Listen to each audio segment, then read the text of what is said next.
Comrade, my instruction is to speak on the topic of Stalin and the Chinese Revolution. A much more appropriate topic would be the Communist International and the Chinese Revolution.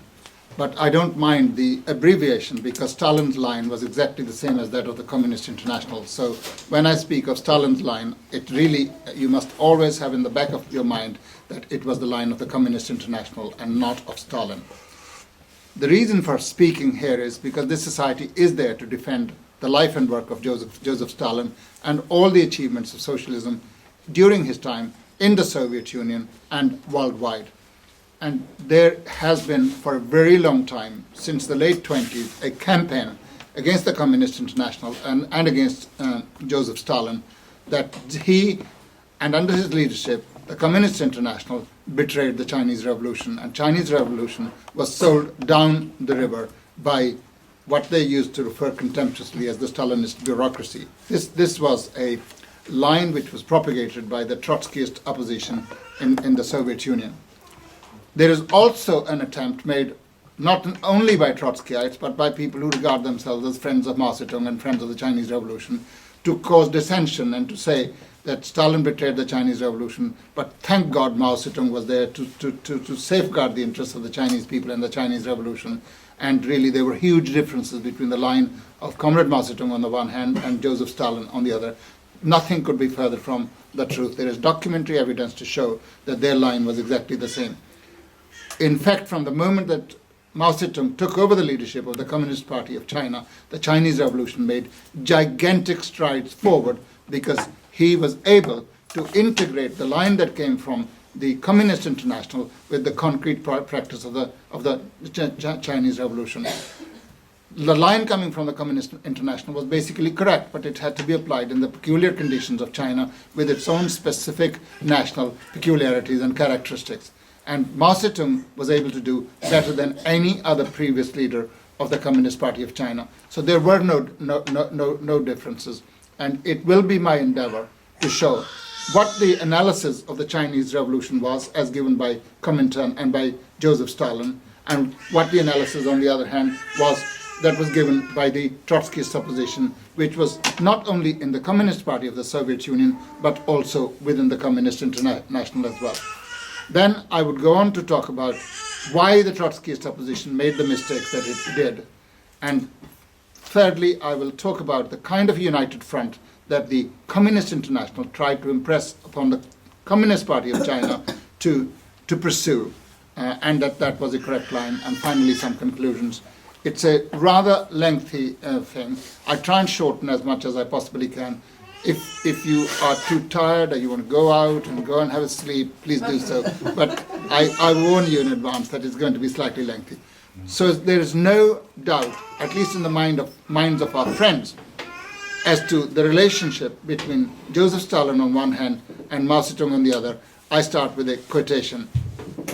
This is what Mao Zedong said on the 60th birthday of Stalin, which was celebrated all over the world, and of course in the liberated areas of China in December 1939. This is what Mao Zedong said. Stalin is the leader of world revolution. This is of paramount importance. It's a great event that mankind is blessed with Stalin. Since we have him, things can go well. As you all know, Marx is dead, and so are Engels and Lenin. Had there been no Stalin, who would be there to give directions? But having him, this really is a blessing. Now there exists in the world a Soviet Union, a Communist Party, and also a Stalin. Thus the affairs of the world can go well.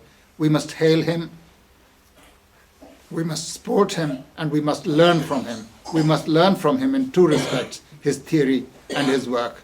This is a quotation that I got from a pamphlet written by Jen Pota. The pamphlet is called Stalin on the Chinese Revolution. Jen Pota is not just any ordinary Chinese. He was a very important member of the Communist Party of China.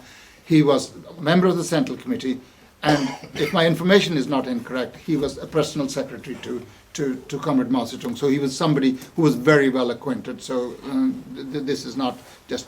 And what's more, it's said in 1939, by which the Comintern is supposed to have sold out the Chinese Revolution several times over. As far as the analysis of the Chinese Revolution is concerned, the Comintern gave the analysis of the Chinese Revolution. According to the Comintern analysis, the main character of the Chinese Revolution was anti-feudal. For feudalism and the survivals of feudalism were the most predominant factor in the Chinese countryside.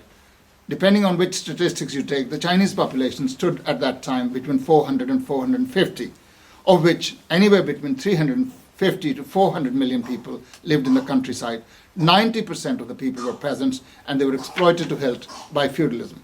Thus, the Chinese Revolution was an agrarian revolution, spearheaded against feudalism and the entire military bureaucratic structure which rested on it.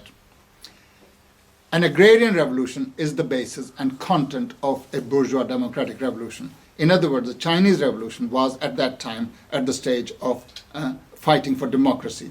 In the olden terminology, we used to refer to it as the bourgeois democratic revolution, but the Chinese refer to it as the People's Democratic Revolution. Since then, it has come to be called People's Democratic Revolution because it's headed by the proletariat, and its aims are not just to stop at the democratic stage, but to, at the suitable moment, to move forward to the stage of socialism from democracy. At the same time, the Chinese Revolution was anti-imperialist, as imperialism supported the whole structure of feudalism, the whole fabric of feudalism. Imperialism fostered, inspired, and supported the and preserved feudalism in China, as indeed elsewhere, and struggled on the side of feudalism. As Lenin had the occasion to point out, it is an example of the sordid nature of the modern day Western European bourgeoisie, he said, and modern day is 100 years ago, right? That in the interest of its sordid money lenders and giants of industry and finance, it is actually finding itself in a position whereby it supports the most backward systems in the world. Hence, how would a state like Saudi Arabia exist if it wasn't the most advanced imperialist country like the United States supporting it? How would you have the Chinese warlords existing if it wasn't imperialism on their side? So in their own private, sordid financial and industrial interests, advanced powers, imperialist powers, which 100 years earlier or 150 years earlier had made their own revolution against their own despots and feudal aristocrats, were actually finding themselves in alliance with the most reactionary and medieval elements in the countries of Asia, Africa, and Latin America. In colonial and semi-colonial countries, people fighting against imperialism precisely for that reason cannot but at the same time be involved in a revolutionary fight for the overthrow of imperialism. For imperialism's interests are inextricably intertwined with the interests of feudal ruling classes. As I said earlier, you only have to look at the Middle East. So the analysis of the Comintern and that of Stalin was that the Chinese Revolution was anti-feudal and anti-imperialist. It was anti-imperialist because imperialism supported the feudal elements and the elements in China, apart from its direct oppression and occupying parts of China, etc. And therefore, but the main content had to be anti-feudal. And it was in that capacity of being anti-feudal that it had inevitably to fight against imperialism, which was inextricably involved with the feudal exploitation of the masses of Chinese people.